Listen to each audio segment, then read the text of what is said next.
Yes. Hey guys. I haven't been on Insta for a time. But listen, we're gonna talk to you guys.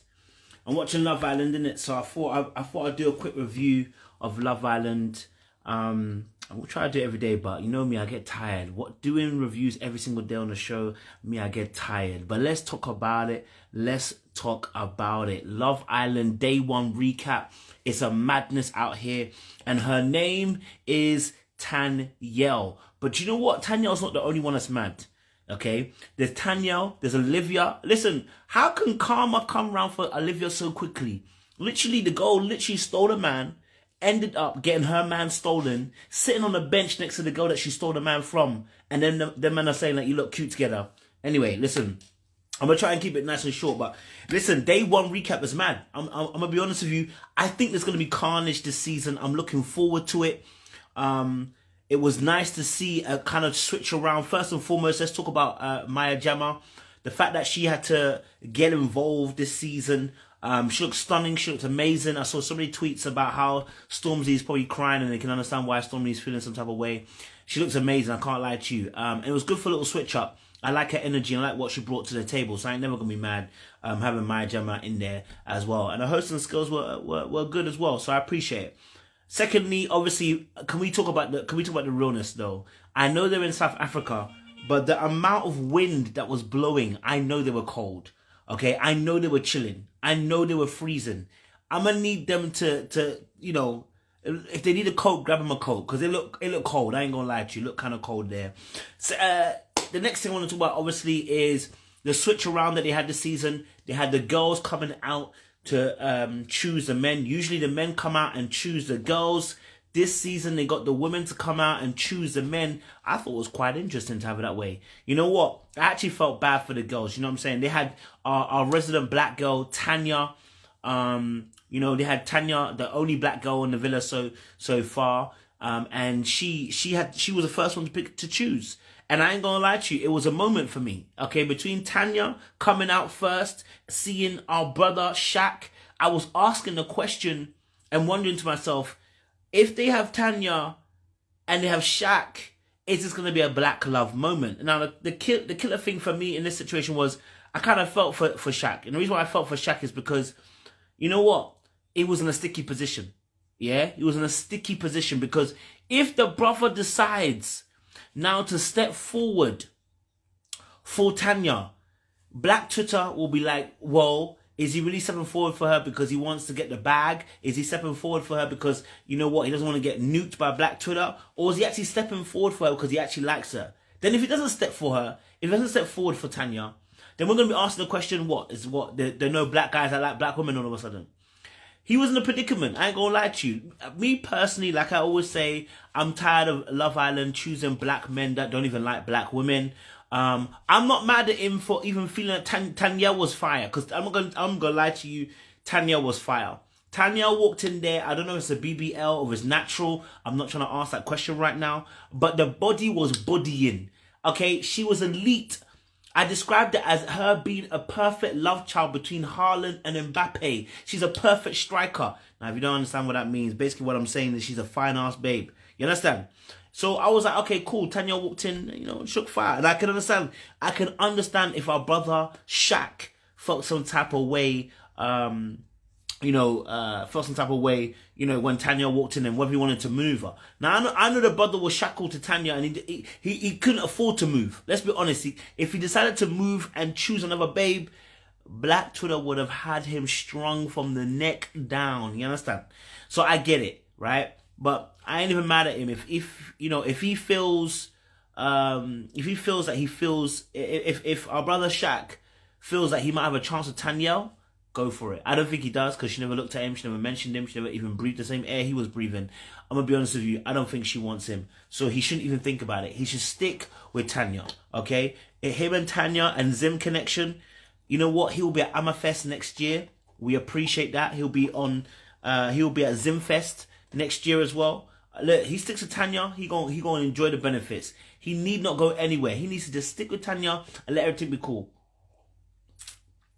Oh, that juice is good. And when you get the Son Exotic, slaps. Alright. Cool. So, obviously, yeah, that's our resident black love couple. We've got Tanya, we've got Shaq. I wish I could show you guys some pictures. It'd make it a bit easier for you guys to see. But we've got Tanya, we've got Shaq. And you know what? They had some cute conversations as well. I'm not going to lie to you. It looked like they had some cute conversations. I don't know how much I actually felt their connection. And I'll tell you something that was really interesting if you watched it, right? There was a part where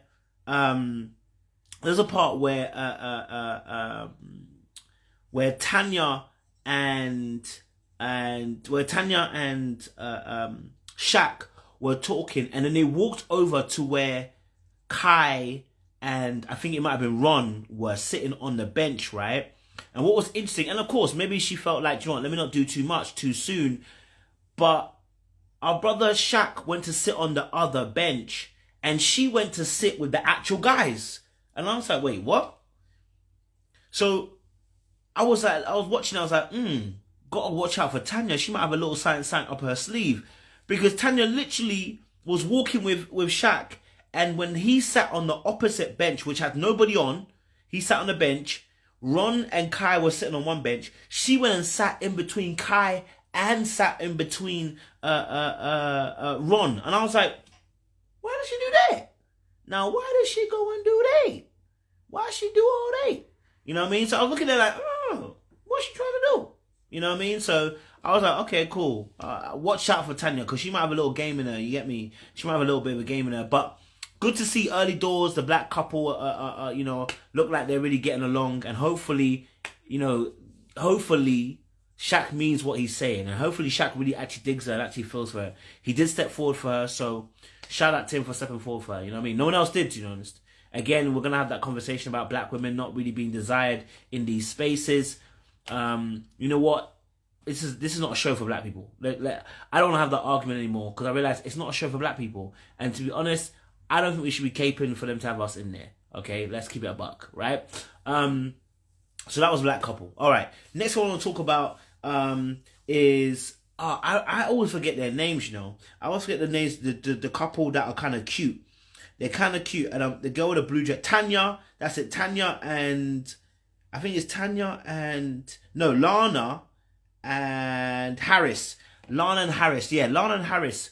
You know what about Lana and Harris, which is interesting about Lana and Harris? They look like they were cute already. They look like they coupled up and ready to go. Like, honestly, it looked like they were ready to be in a relationship already. Like, she's never been in a relationship, or he's never been in a relationship, never been in love, never had butterflies, and only likes girls with size 5 feet. He's looking for a girl to take home. Lana was like, I think she'd been in a relationship 6 months ago, but she's a bit of a ditzy kind of person. And then she actually said they look, she said something interesting. She said, obviously, people basically, when she starts liking them, they start kind of, when she starts liking guys, they kind of like start turning away from her. And I was like, wait, what's going on? When you start liking guys, they start turning away from you all of a sudden. Why is that? And I was like, you might have to look into that a little bit deeper. You know what I'm saying? Why are you liking guys that suddenly then turn against you? What does that really mean? Like, what kind of behavior is that? That you end up liking a guy, and that tells me that you're not telling the full truth. More than likely, what you are saying is you're choosing emotionally unavailable men, and when you start to like them, they become emotionally unavailable. That's the reality of things. You know what I mean? Like, because you liking guys and suddenly they turn off you, don't make no sense. What it is oftentimes they're emotionally unavailable. You choose them, you try to change them, or you try to like them, you try to love them, and then they show you how emotionally unavailable they actually are. So when she said that, I was like, okay, I was like, okay. You like a man, but they don't like you back. I was like, babe, you need to work on that. That's real. Do you actually value yourself? Now, the key thing is, she might, and this guy, Harris, it seems like they're going to be cute. I think they might end up going all the way they were so cozy up already. So, unless something mad happens and he does something crazy or she does something crazy, right now it looks like it's going to be a little cute thing between the two of them. I ain't going to be mad at it, do you know what I mean? Then, obviously, we had Anime, the chatterbox. Anime is she's a chatterbox. She says she tells us about her sex life. She's been single for a year. She's kissed 10 boys in one night. She wants to let you know that, listen, she's provocative, she's sexy, she's free, and she's about that life. She wants to let you know that she's about that life. Ain't nobody playing with her. And so she said she gets obsessed quickly with boys, but gets bored when they want her. So she likes to play the mysterious girl, tries to be... So when a guy actually starts to like her, she gets weaned off that guy. So she has an issue with intimacy, basically. That's the reality of things. When men get close to her, she decides to run. That's an intimacy issue. She doesn't do well with intimacy. That's the reality of the situation, I'd say. That she doesn't do well with intimacy. So if anyone ever tells you, oh, that, I get obsessed quickly, but then I get bored when they want me, oftentimes it's an intimacy issue. The person struggles with somebody getting too close to them and showing them too much love. Then they start to kind of push that person away, or they begin to distance themselves because they can't handle being that close to someone. It's an intimacy issue. That's anime. But anime was liked by Kai. Kai is one of the, I'm not going to say quote, quote, alpha male, but Kai is the main one that all the girls like. And he's light skinned, square head. He's all, he's a ladies man, He's a good-looking dude, and women like him, and I'm not even mad at it. He's a good-looking dude. And so the women are going to like him. And so, and we're going to see what's going to happen with anime. She coupled up with, and I can't remember his name now. I think did she couple up with Ron? She might have coupled up with Ron originally. But, yeah, I can't remember who she coupled up with. But anyway, yeah. And then let's talk about, obviously... Olivia.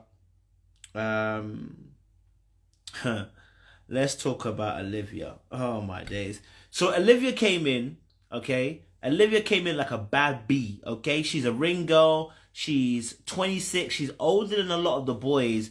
And she's a cougar, she said. She happily admitted she's all about the cougation, okay? She wants to cougar up. Want to let people know she's a cougar, okay? She's a cougar. All right. And so she said, obviously, that, her type is Anthony. She said, oh, Anthony Joshua, call me. And that's when I knew straight away that she would go after Kai. Kai's a light-skinned guy.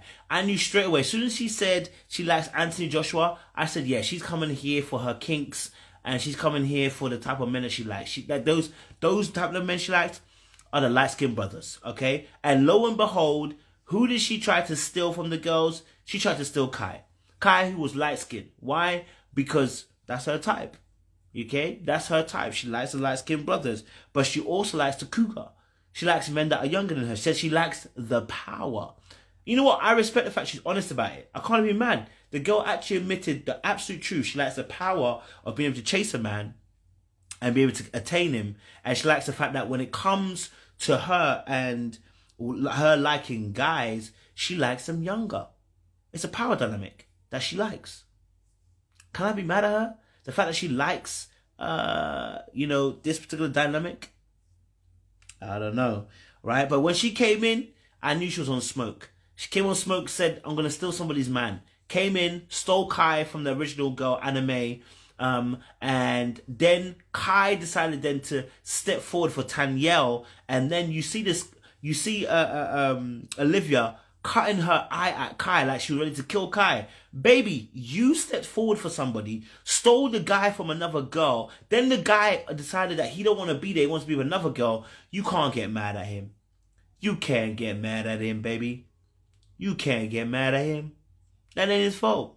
Okay, you can't be mad at that fact. You feel me? Can't be mad at that fact. And then she ended up trying to go then for Ron. She said, oh, do you know what? Because she was coupled up with Will the farmer. And she said, well, Will basically is a friend. He's in the friend zone. You know what? Like, he's too basic and he's too nice. You know what? Basically, like, we would get on better as friends. We'd be cool. But she actually doesn't want anything to do with Will. I think she thinks Will's corny. And then what the hell was Will doing telling her about a tattoo on his leg? Listen, let me be very frank and real with you. Telling someone you have a tattoo of your ex-girlfriend or a girlfriend, whatever you want, doesn't bode well. Doesn't bode well at all. What kind of game is that? What kind of behavior is that? You are mentioning to another girl that you have a tattoo of a previous girlfriend on your ankle and leg. What are you hoping to achieve? Will don't have no game and no sensibility and no self-awareness about him, because you wouldn't have said nothing like this if you actually understood. So for me, I was like, yeah, this is nuts. Oh no, this isn't. Oh no, bro, you nuts. Yeah, you nuts, bro. Like, yeah. And so Olivia ends up telling the group of girls, saying, "Hey, look, you know what? Can I be honest with you? I'm not really feeling well." But the funny thing was, Tanyel, the bad bee with the bad back. I mean, dun dun dun. She actually said, "Oh well, I didn't expect Will to be that funny. I didn't expect Will to be that funny. I didn't expect it to be." And so it was interesting when she said, "Will, I didn't expect Will to be that funny." You can kind of see Olivia kind of check back a little bit, like, "Oh, maybe I shouldn't throw away Will so quickly." And I said this is social proofing. When women get together and you don't realize that someone else actually likes your girl, your guy, it's called social proofing. Women will tend to change their narrative. Where she might have thought Will was boring, now because all the girls are saying, actually, he's kind of funny, we kind of get on with him, now you're kind of like, oh, maybe I shouldn't get rid of him so quickly. Maybe I shouldn't pass him over so quickly. Right? Social proofing. And so Olivia ended up telling Ron, who is 5 years younger than her, by the way. He's 21, she's 26. And you know, listen, cougar it up. I'm not going to be mad at you. Listen, if you're going to cougar it up, you go and do and cougar up yourself. I'm not even going to be mad at it. But, you know, she ends up telling Ron, look, me not choosing you is not a rejection. She wants to keep herself open. Basically, it's a tactic what she was doing was trying to keep herself open. She said, basically, look, if I chose someone else, it didn't mean that I wasn't choosing you. It doesn't mean that I wasn't liking you. It just was because whoever was kind of like look-wise. That's what she said. Look-wise, first basis, that's who she chose. And I was like, okay. And also that she didn't really get a choice anyway because Anna Mae actually ended up choosing someone else and she had to choose. She basically had to be chosen. She didn't have a choice. So she didn't reject Ron. It's just the fact that obviously how the thing played out, the other girl had to choose someone first, and then she got lumbered with Will. And so she kept herself, she said she's keeping herself open, but she likes Ron, thinks he's a good looking guy. But then she asked him, are you mature? Baby, he's 21, he ain't gonna be mature. Okay? He's 21, he ain't gonna be mature. He's 21, he ain't gonna be mature, baby. I'm gonna be real with you. He ain't gonna be that mature. How mature can he be? You got 5 years on him. How is he going to be mature? You got 5 years on him. You're 26, he's 21. He ain't gonna be mature enough. I'm sorry. I'm sorry. Sorry to burst your bubble, but if he was gonna be mature, trust me, baby, at 21, ain't gonna happen. Okay? But she wants to cougar it up, have power. I'm looking forward to her Carnage. That's what I'm going to say. Then we had Tanyel and Kai. I want to say this. So Tanyel's a beautiful girl. Thick body yoddy. I'm talking about body. Her body's just weight. And her face just sweet. You know what I mean? And the curves just sweet. Everything about her is sweet. Everything about her is lovely. You understand? Yeah? So I rate it. Listen, don't get it twisted. I'm a breast man, but I rate arses. You understand? Look, Tanyel, 26 also. Hairstylist. She says men love her body. But she's been single for 2.5 years. But she loves bad boys. She likes toxic boys. Hence why I guess she was drawn to Kai. Because she said even herself that she wasn't really feeling... She wasn't sure about Kai. And whether Kai really was the kind of guy that she actually needs to be around. Now, I don't know if she actually is going to stay true to her wanting a bad boy.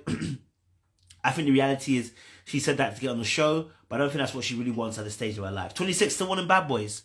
26 and you still want bad boys. No, you have to have matured and grown. At 26, you still want bad boys. Come on, love. Come on. 26, you still want bad boys. Please, baby, we don't need that for your life. We need better. At 26, you shouldn't still be trying to go for bad boys. But I think she put it as a cover-up for what she really actually wants. Because why would then she not trust Kai? If Kai's behaving like a bad boy, but you don't want a bad boy, why don't